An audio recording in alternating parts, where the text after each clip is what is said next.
a Starlink wireless router. So I saw this on eBay for spares or repair and I paid £20 for it. It was advertised as not working and seems to have no power, and he's checked the power lead. So let's plug the power lead in and we'll just check that the power lead's working first. So I'm just going to plug this in and we'll grab the test meter.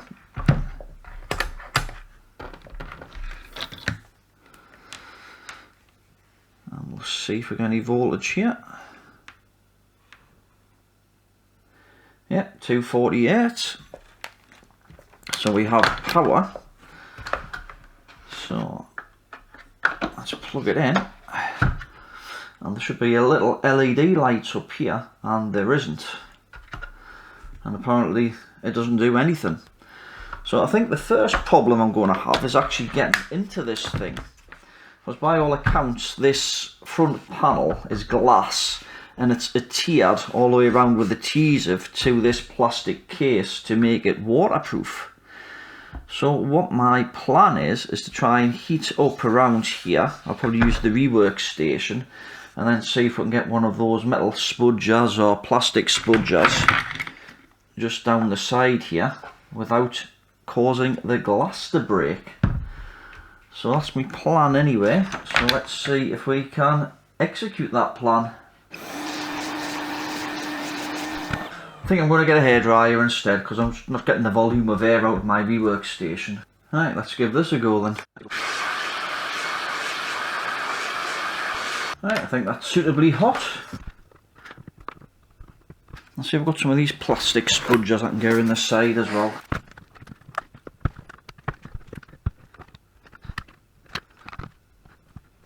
Oh, this doesn't want to seem to budge. I'll try heating it up just this corner. See if that'll do anything.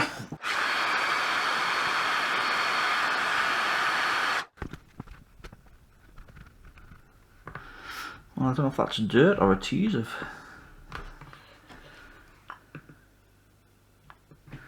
See if any IP or anything will do anything in there.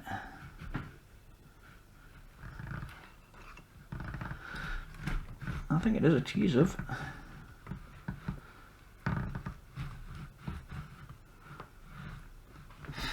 It's more like a silicone.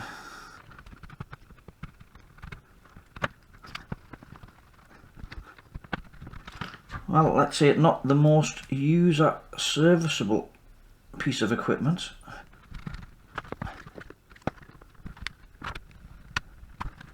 One hour later. Right, so much spudgering and sore hands and stuff later. I think I've just managed to get into it. It's still attached at the bottom yet, but we might just be to prise that open. I mean, the glass is fairly thick. I'm actually surprised how thick the glass is on this. It still may require a bit more persuasion, I think. But at least we're making progress. I managed to break a little bit of the plastic on the inside there. I think that's where the silicone sits in a groove. So I'll see if I can get this bottom part off. Right, I've just bent it up over and it seems to have part of the heatsink with it. There we go. Right, so it's actually fairly thick, that glass. I'd say it's a good 3 mil or so. I was expecting it just to be a little thin piece of glass, but no, it's actually quite substantial.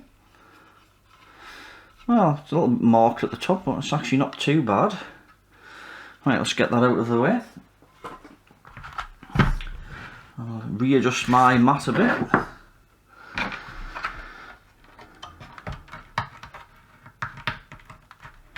Let's chop this bit of plastic off, I think.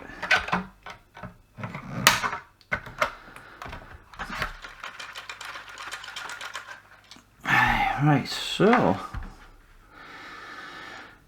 I think the next problem we have, just looking, there's a little bit of a mesh there. That must be to stop bugs from getting in, because there's a little breathing hole just in there. I don't know if you can just see that. it's kind of in line with this little bit of mesh there, so a little breathing hole, but to stop bugs from getting in.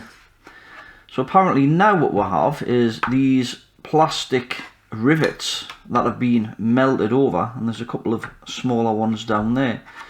So the next thing is we need to drill those out. So I shall go get a drill and then we'll do that. Right, back with a drill and a couple of drill bits. See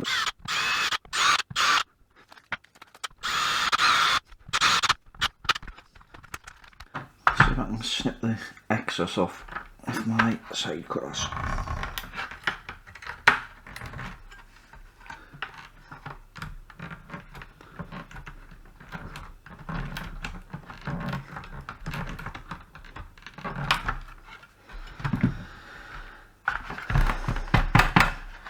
Right, I'm just going to give this a quick tidy up with my Milwaukee vacuum that I repaired previously.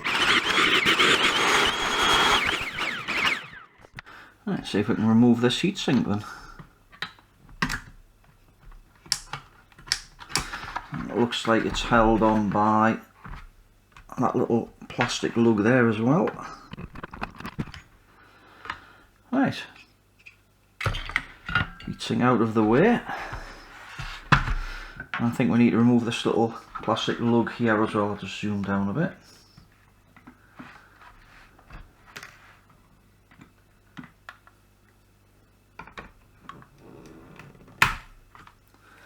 And there we go.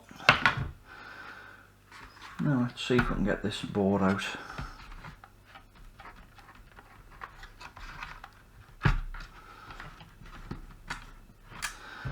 Let's see if I can snip this bit off.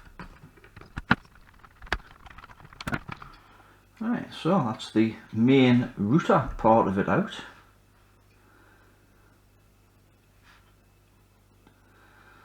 And I can see a fuse there, but I'm not sure whether the problem's on this board or on the power supply.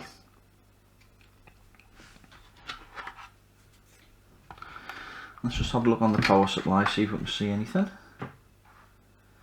Ah, well, I can see something. I'll just zoom down a bit. And it looks like we've got a blown metal oxide varistor. I'll just find something to point with. So there we go, blown metal oxide varistor.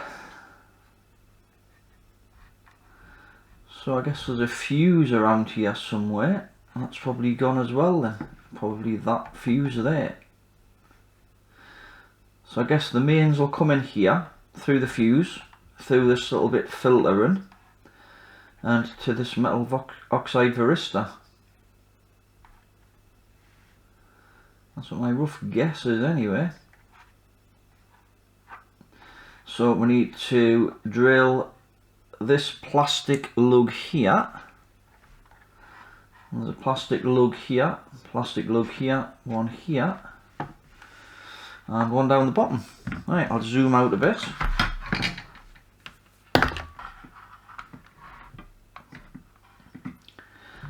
And we'll start drilling those.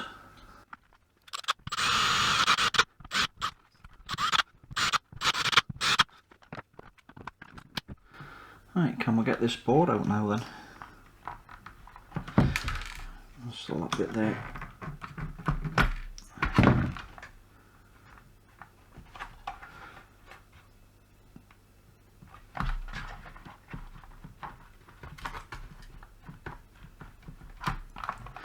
I can see some of this blue thermal goo down there, so that might be what's holding it in. Let's see if we can get a screwdriver.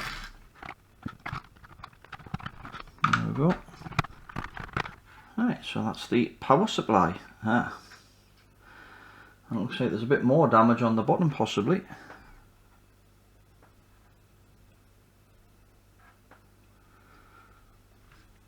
Right, I'll move this out of the way. And let's have a look at this.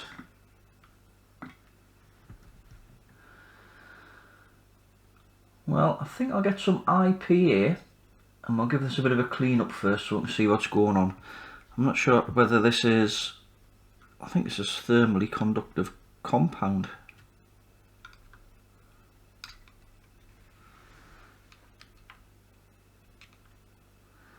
I'm not sure what the best way to remove this is. I'll try a bit IP here, see if that removes it.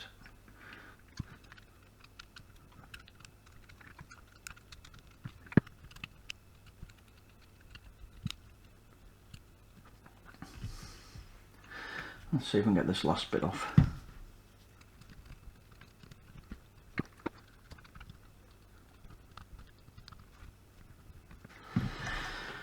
Right, I'll get a toothbrush and we'll just give this a bit of a clean up, and then I'll clean it off with a little cotton bud.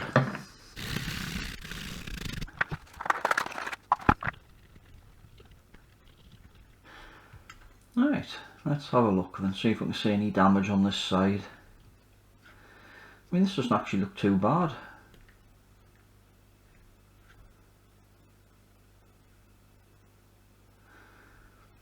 So we've got a bridge rectifier here.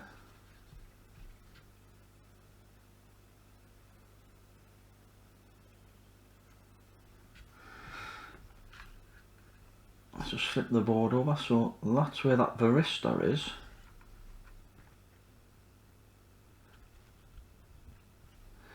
I'm not sure what's underneath this piece of silicon here.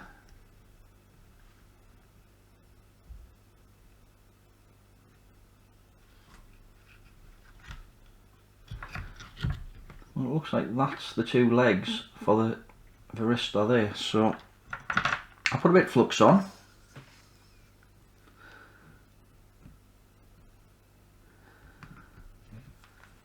And we'll just put a bit of fresh solder on, then we'll see if we can remove it.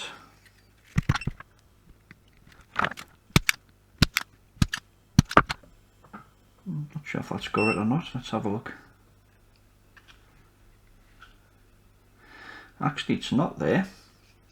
It's the next pins over. It's actually those two. Let's just try that again.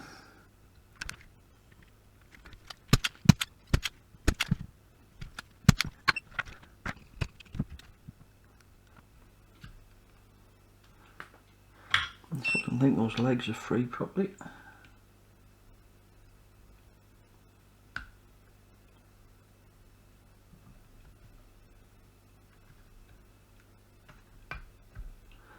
There we go.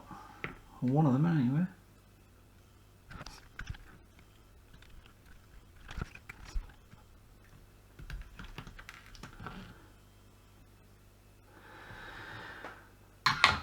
Right, that's that removed. I'll solder those other two again that we desoldered, or are desoldered.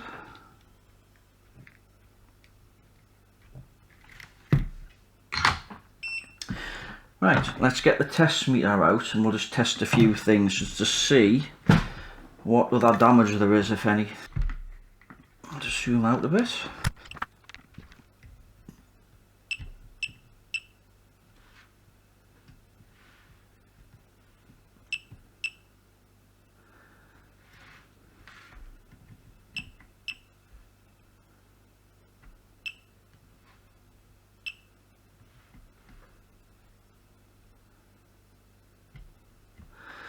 Well, we don't appear to have any shorts on the bridge rectifier, so that's good.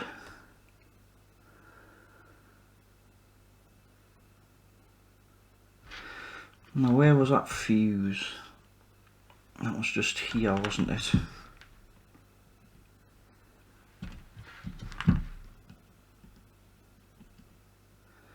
Yes, that's open circuit. I thought it would be. So, this is the power connector here. Like you see, it looks like the positive, oh sorry, looks like the live comes in here, goes through the fuse, goes to here,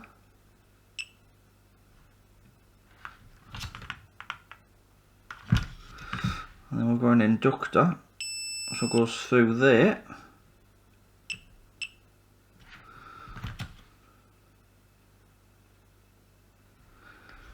we've got a capacitor here. But I would suspect that ends up at the bridge rectifier. So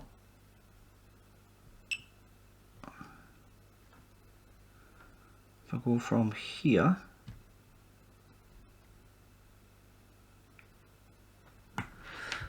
see the AC pins, where are they? Right, they're both this side. So let's see. Right, so that's that one. So if we go here to there, yeah. And if that was shorted, because that goes to that pin, and that one goes to that pin. So if that metal oxide varistor's failed via a power surge or something, that would have went short circuit, exploded and took the fuse out. But I'm not sure whether there's any other problems further on with this. I can't see any other thing obvious. I can't see any domed capacitors or anything. I said I don't know what's under here, if anything, but that's just a blob of silicon. Is there anything under there? No, I think that must be a blob of silicon. So I think replacing the fuse and replacing the metal oxide varistor should make it spring into life again. Let's just see if we can find this switching transistor or transistors. I've got a couple over here and a couple over there, and there's a couple here as well. So where's the mains capacitor? So the mains cap is here, so it's probably going to be these ones.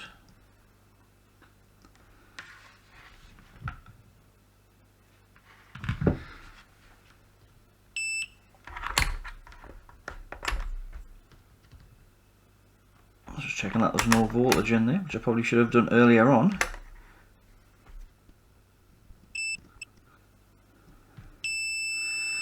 Right, so that goes to there, so that's probably one of the main switchers.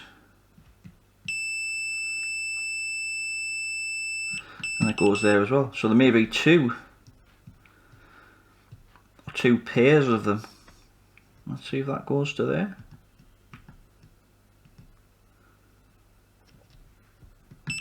That goes to there. Right, let's see if these are shorted.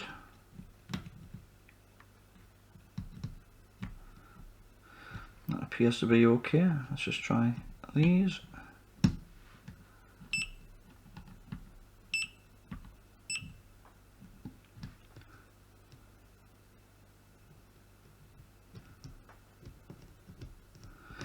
Right, so there doesn't appear to be any shorts. So I think we'll find a fuse and we'll find a metal oxide varistor. We'll fit those and then we'll see what it does. Right, I shall go and see if I can find some parts. Well, I've had a look around my old scrap boards and I found another metal oxide varistor off another switch mode power supply. And this one's an S10K300. So the S10 is the diameter, so it's the same diameter as the old one, which I think relates to the current rating of it. And the maximum voltage it can handle is 300 volts. And I've got a replacement fuse, which is a 3.15 amp fuse at 250 volts, which is the same as that one, even though it's a different shape. So I think what we'll do is we'll fit those. So let's put the fuse in first.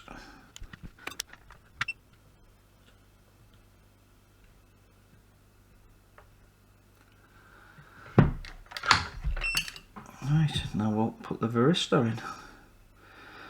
I'll try to, it might be a little bit tricky.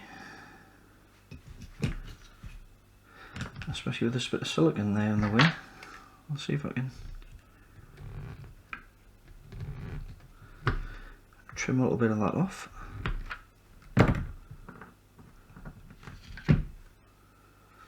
I'll try straightening one of these legs up a little bit.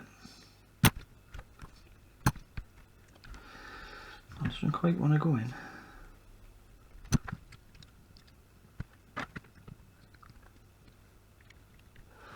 Right, I'll see if I can get that in the hole there. Right, there we go. Right, I'll just solder that one up.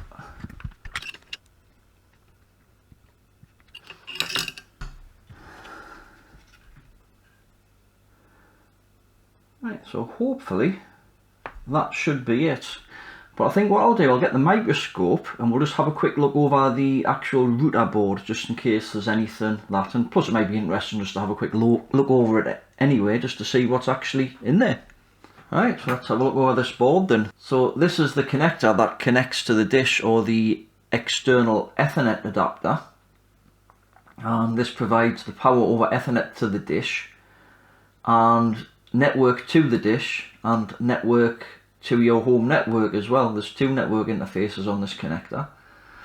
It looks like we've got a little network isolation transformer, I think it is. And we've got another chip over here, which again looks like network controller or something.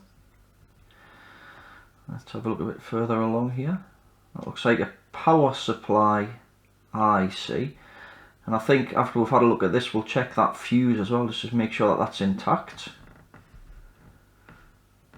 Not sure what that is, but that could be power again, possibly. Not too sure on that one. And that looks like a flash chip, which I guess is where the firmware is stored. And there's another IC here. It's got a thermal block on it. See if we can see under here. And it's a MediaTek.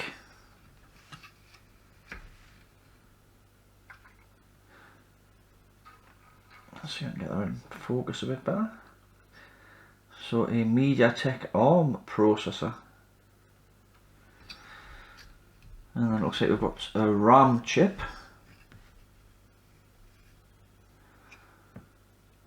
Possibly debug, JTAG or something.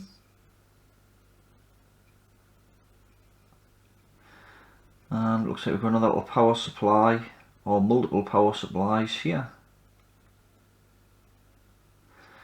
And then we've just got two big silver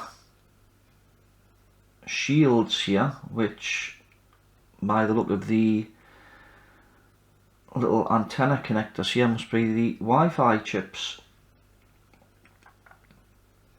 And I think that's pretty much it. Right, we'll check that fuse then.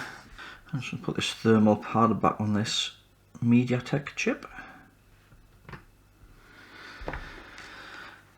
Right, let's check this fuse. And the fuse is okay. Right, I think what we'll do now then is we'll put it back in the case and we'll give it a try.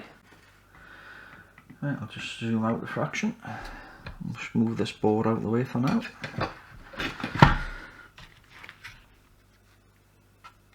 Right, we had those thermal pads, didn't we? I'm trying to get them back on is a bit of a challenge. Right, I think it was something like that anyway. Right, so something like that. Then it was the board here, and I think we'll just leave it like that for now. I'll just zoom out the fraction, and I'll get the power lead and we'll plug it in and see what it does. Right, I'll plug the power lead in the bottom first. Right, let's see what happens when we plug it in. It's either going to go pop, or I think it might work, so let's give it a try.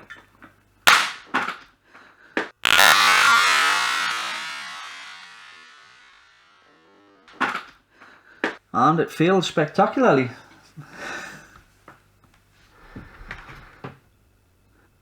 Well, that was interesting. Sparks and everything. Right then. So why did it fail? Right, let's take this board back out then. Just be careful not to touch anything that could be live still, or have any charge in it. Let's see if we've got any power in this mains cap. Yes, we do. So I think we'll wait for this to discharge. So I wonder why the fuse blew up so spectacularly. Right, let's give that a moment for that to discharge. Right, back with a stiff drink because I needed one after that. So let's see if there's any voltage in this capacitor now. Yeah, that should be fine now. So, what's going on with this then? Just wondered if those little things have gone conductive or something, these little pads or something like that.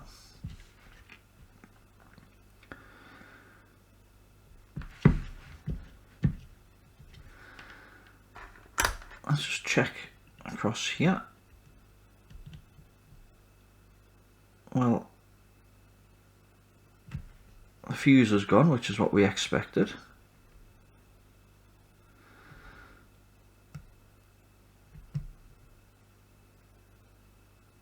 And we have a short here.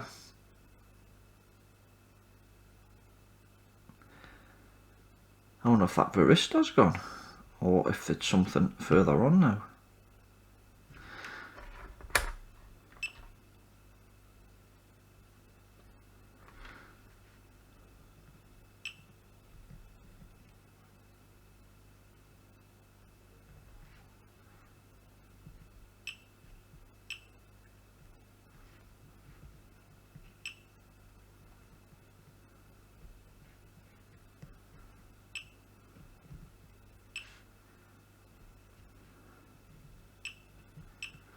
Well, the bridge rectifier is okay. I wonder if it's just that varistor I put in. I mean, I would have thought that would have been okay.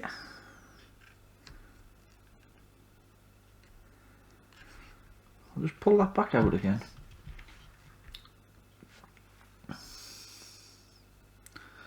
And I can't tell what the original value was because there's literally nothing left of the it.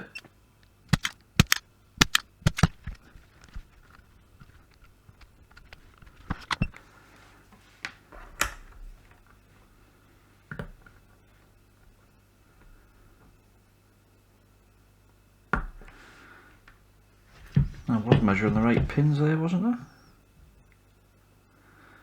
Well, we've definitely got some kind of short there. And it's not that.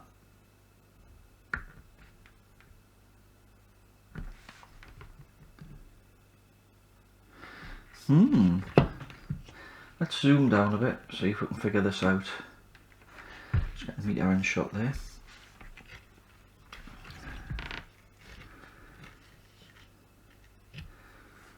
So we've got a short here, and it's not the bridge rectifier.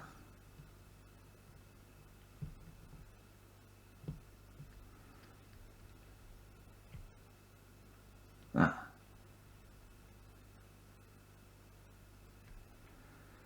Looks like we've got a couple of diodes here.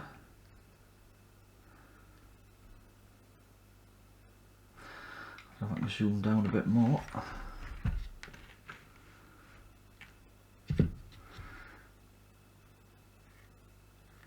So I don't know what this part of the circuit goes to, or where this part of the circuit goes to rather. But we've got two diodes there that seem to be short.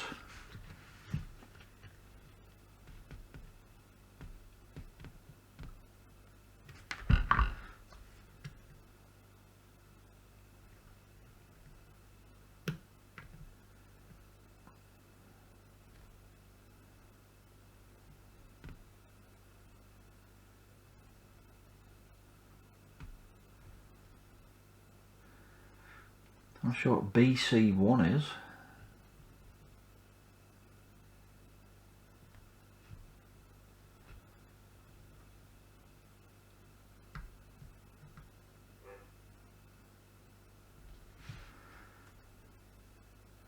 I guess they're supposed to measure that because one's marked N, which I guess is neutral, and one's marked live.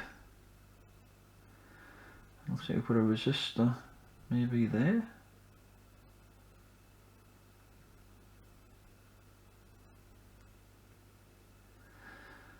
So I'm just wondering if this is two power supplies. So there's like a power supply over this side of the board and a power supply over that side of the board.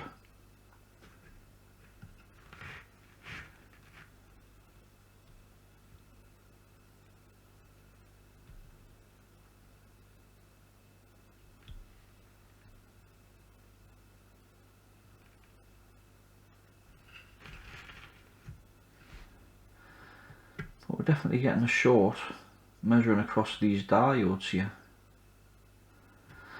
So I think the next thing is going to be get this under the microscope and we'll remove those two diodes. Right, I'll set the microscope up again. Right, so that's the two diodes there that seem to measure short, so let's get the rework station on and we'll get them off.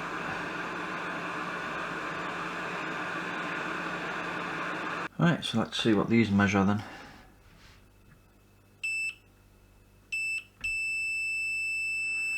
Well, that one's short.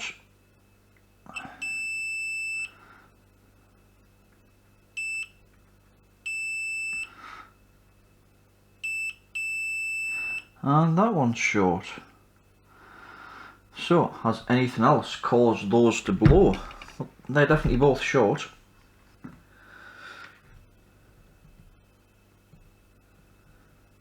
Right, so the short's gone, that was across the supply now.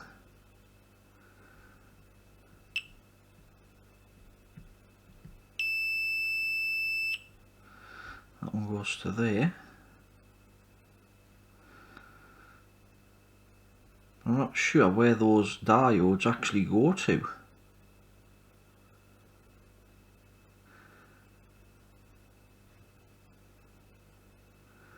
I might have to have a little bit look over this circuit to see if I can figure out where those go to next. Let's zoom down a bit, see if I can figure it out. I know there's an inductor goes from here to here and from here to here. It's like a square inductor with two coils on it.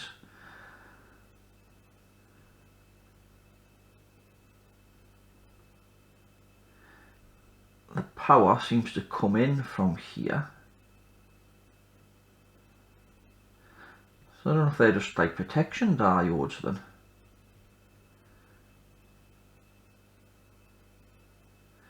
Maybe just protection diodes across the supply. I'm not 100% on that.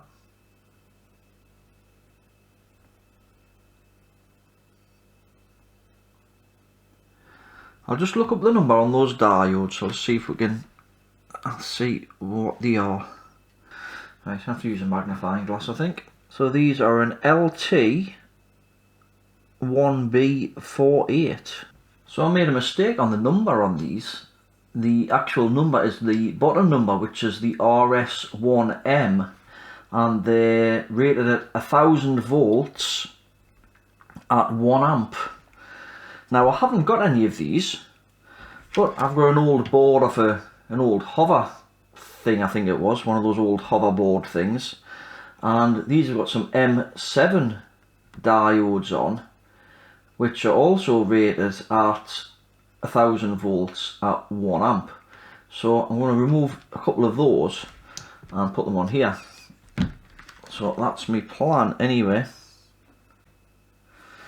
Right, I've just tinned these pads here with some fresh leaded solder. I'm going to put a little bit of flux on them. I'll just get these diodes in place, making sure they're the right way around.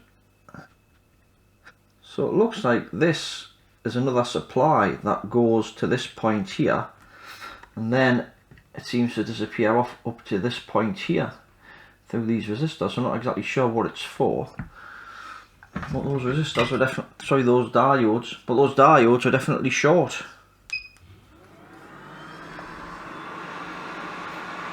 Yep, one just blew off.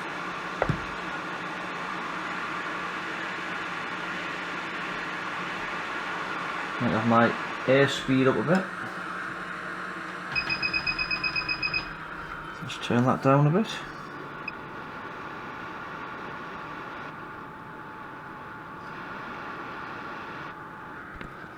Right, I think that should do for that. One thing I've just noticed here, there seems to be a little bit damage around here. I'm not sure if that was there previously or not.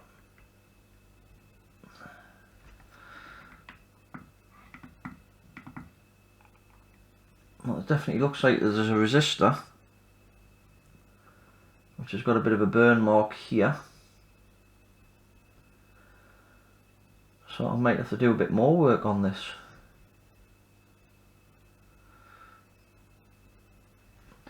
Let's just see with the meter if that short's gone now.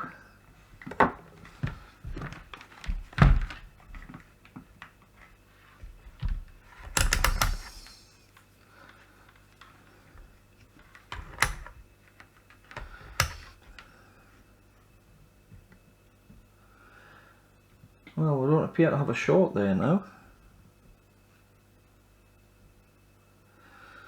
Let's just check that those diodes are okay.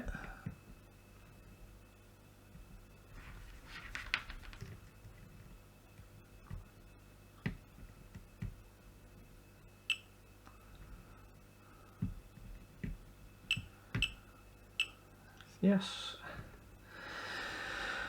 Right, I need to have a look at this area now just to see what's gone on here. So I might have to get this back under the microscope again. Right, so those diodes that I've just replaced here go to this point here.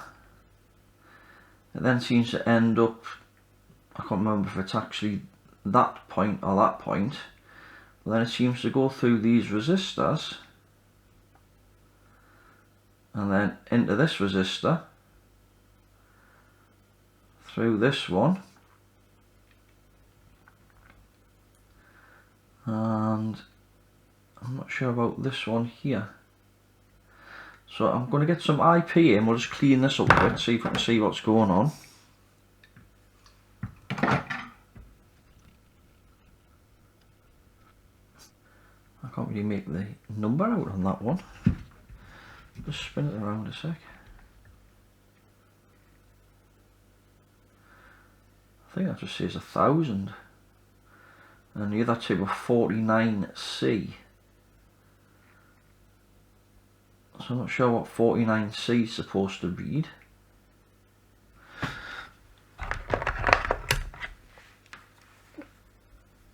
I'll just try, see what reading we get on this one.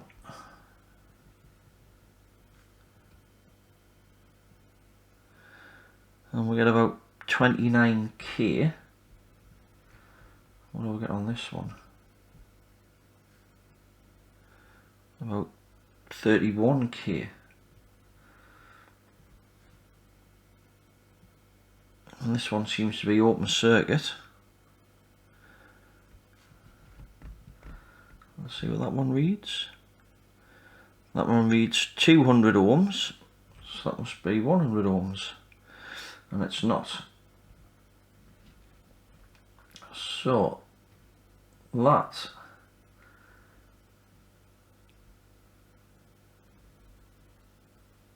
seems to come from down here.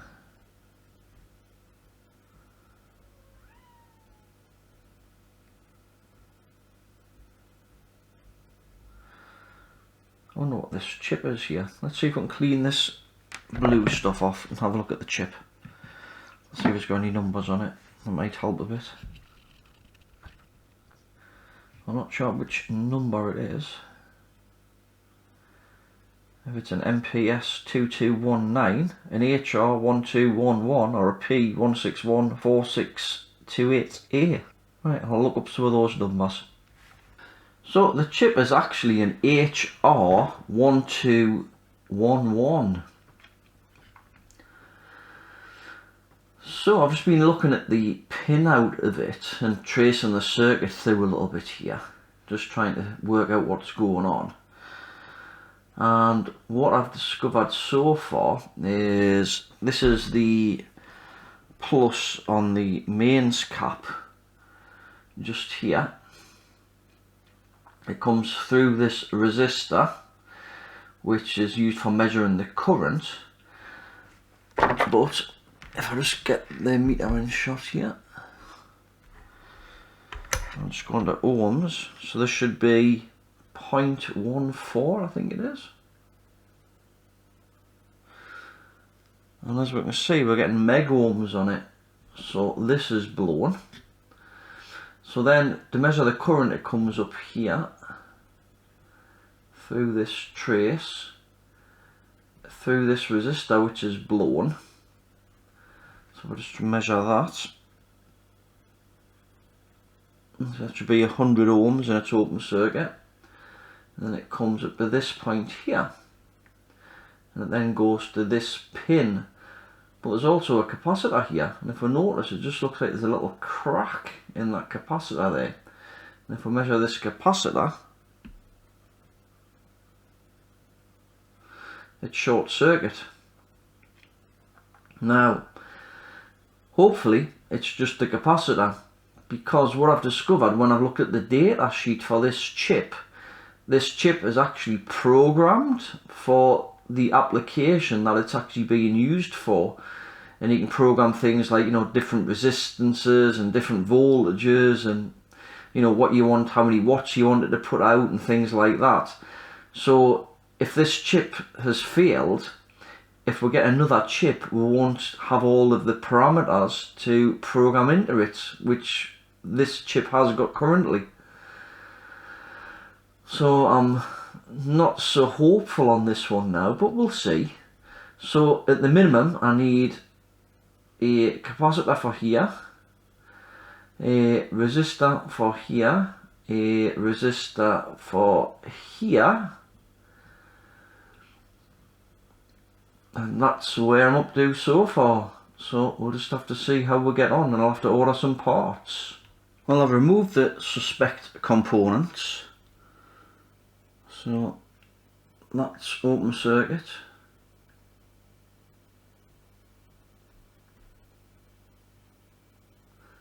That one's open circuit. Now this one, I'd never understood these numbers. 49C, apparently it's 31.6K. I know it's got a little bit of a mark on it. I'll get my probes on. So that one's actually measuring okay.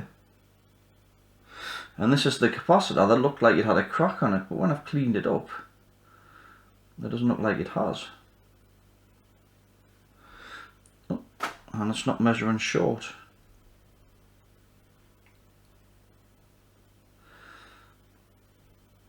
So that capacitor seems okay. However, if I bring the board over, I have to readjust the focus slightly, and we'll measure across these 2 points. We'll still have a short. Now these 2 lines seem to go straight into this chip, so I'm not sure if something's been fried in this chip or whether there's something else external. But I mean, this here is ground, and this one here just goes to that track there. I can't see it actually going anywhere else, so I'm not sure whether there's a short inside of this chip. So I think what I'll do, I'll get the Rework station out again, we'll remove this chip, and we'll see if the short disappears. And a little bit so I can get my tweezers in a bit better.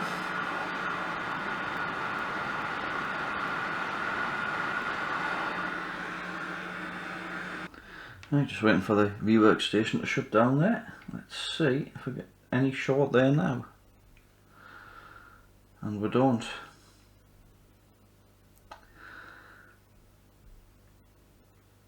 Now I wouldn't have thought we should get a pretty much dead short across those 2 pins on that chip, because from the schematic of the internals of the chip it looks like that goes to an op amp, and it doesn't say anything about any pull down resistors. So I'll just get the chip again. I'll just get that in the view of the microscope here. I'll just adjust the focus a little bit. So if I measure between those 2 pins here,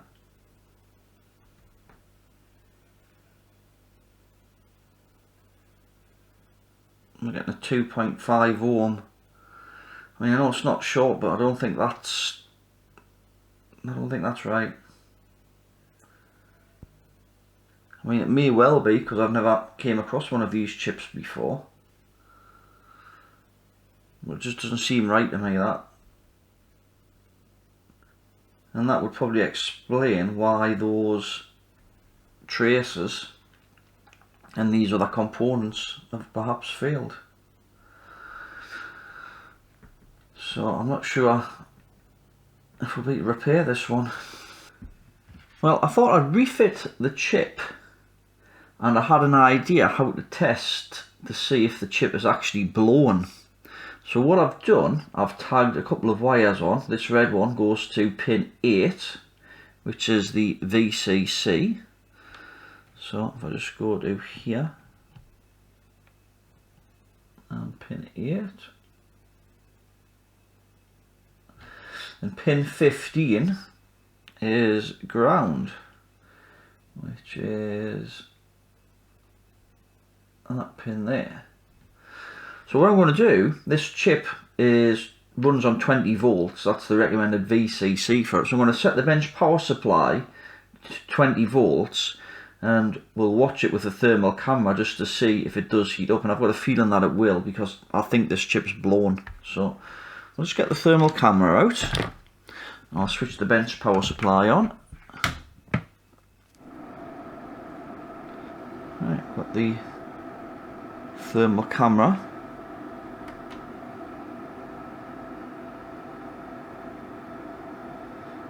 And there we go, 105 degrees and rising.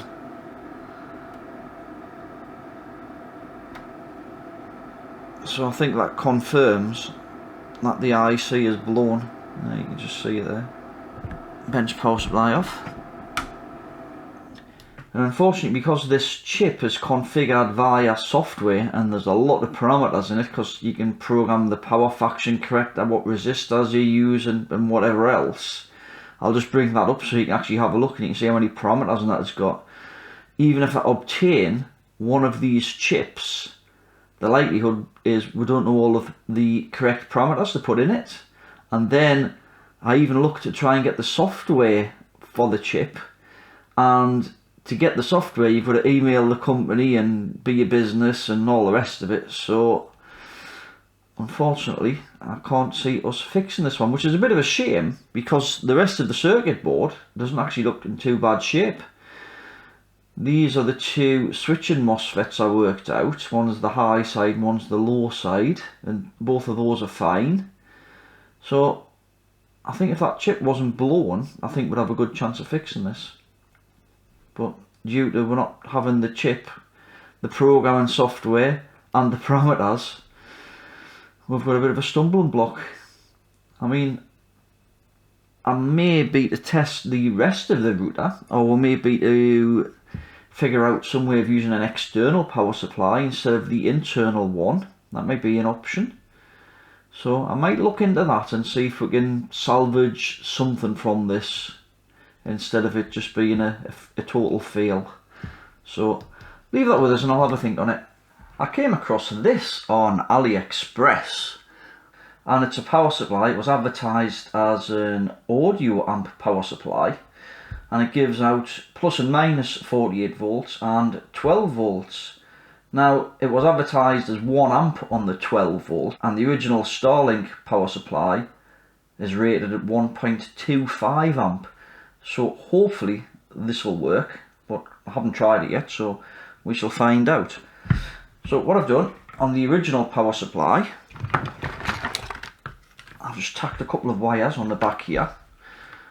The brown one goes to the 48 volt pins, which are just here, and the blue one goes to ground. The black wire goes to ground, and the yellow wire goes to the 12 volt pin, which is just marked here. So what I'm going to do, I'm going to put this just in the case. I'm going to feed the wires through the bottom. Hopefully we can get this to fit in. I'll put it the right way around, that is. So something like that. And then we'll hook it up to here. Let's grab a screwdriver. So that's the 12 volt wired up, and the other one, the 48 volts, I believe this one's for powering the dish over the power over Ethernet. Now I do actually have a Starlink system myself. I only recently got it because we were using 4G But the problem was the mast. There's only one mast round our location, and it was oversubscribed. So during peak periods, the internet was coming to a standstill. So I had to find an alternative. And before that, we were on ADSL, and because we're that far away from the exchange, just to upload a 20-minute YouTube video was taking us about 8 hours. So that's why we went with the 4G. But now that's not acceptable, so that's why I upgraded just about 6 weeks ago to Starlink. So, right, let's get some mains power onto this. I've got a lead here. I mean, obviously it would be better to have this in a case rather than just being open frame at the moment. But let's see if we get any life out of the actual router part of this. Right, I'll just grab that. Let's plug this in. There we go. Right, I'm just going to plug this in and let's see if we get any fireworks. 3, 2, 1. Well, I've got a green light on this.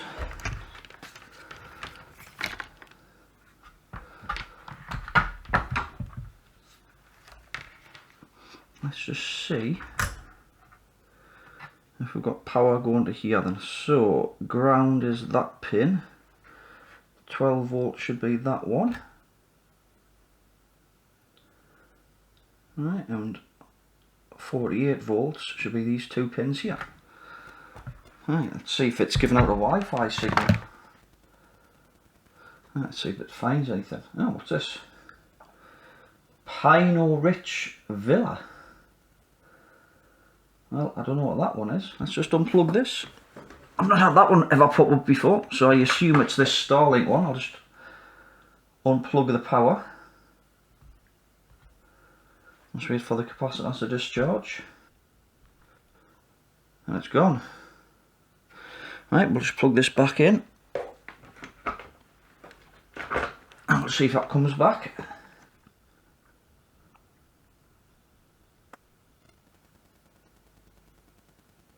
Oh, there we go. So that must be the original SSID and stuff of the unit. Now, obviously we don't know the password to this, so I'll just find out how to do a factory reset on this, and then I'll be back. Right, so you've got to power cycle it 6 times, which is what I've just done. So let's see if that's done it. It does take a while to boot up. I think what must happen is it must have a boot counter in here. So if it hasn't, or a failed boot counter, so if that counter gets to 6 or greater, then it does a factory reset. I'm still not showing up anything as yet. Yes, Starlink. Right, okay. Let's try connecting to that now then.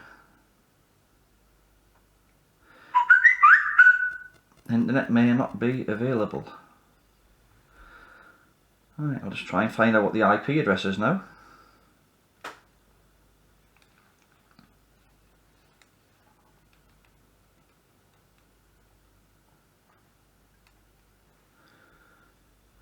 Right, 1.1. Enter a Wi-Fi name. Let's go buy it, fix it. Right, so you've got to use the Starlink app. Now, because I haven't got the dish plugged into this, it's saying it's unplugged or rebooting, and it says it's obviously offline at the moment. So what I'm going to do, I'm going to get my dish and plug it into this, and we'll see if we can get this online. So, one moment, please. Right, so I've just unplugged it a second and rearranged stuff slightly so I can get the dish wire to reach with its special plug here. I'll just plug this in, like so. Right, let's power this up. Hopefully it doesn't blow me dish up.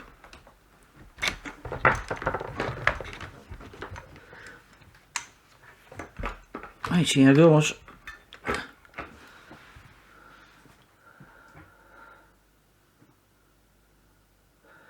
Right, I'll just give that a moment to boot up.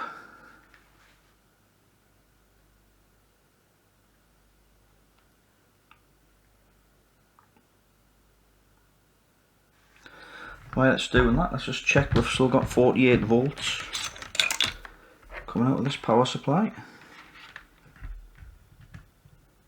Yes. Just one shot if you could see that there. 48.8.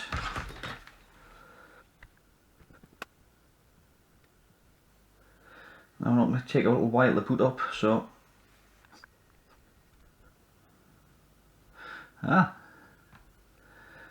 there we go. Calculating orientation.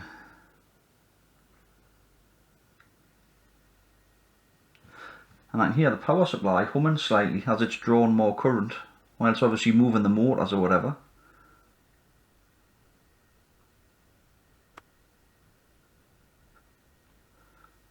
It still says calculating orientation. Oh, Starlink connected. Let's see if we get her online. There we go, online. Let's just try a speed test or something.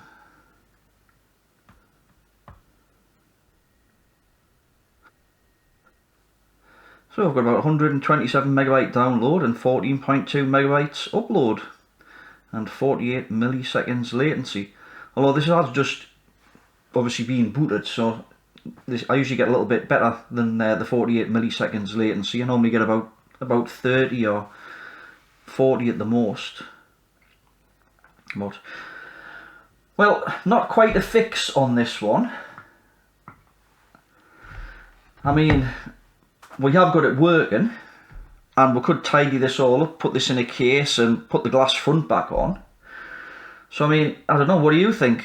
Is this sort of a fix or not a fix? I mean, if it was a computer and the power supply had blown and you took it to a computer shop, they replaced the power supply, the computer would be fixed. So I don't know what to class this one as. I mean, obviously we can't fix the original power supply because we haven't got the information to program into the chip, and we haven't got the program to program it either. So right then, I think I'll leave it at that then. So if you enjoyed this video, please give it the thumbs up. If you want to see more like it, please subscribe. Any comments or questions, please leave it in the comment section below. And as always, have a great day. Thanks for watching.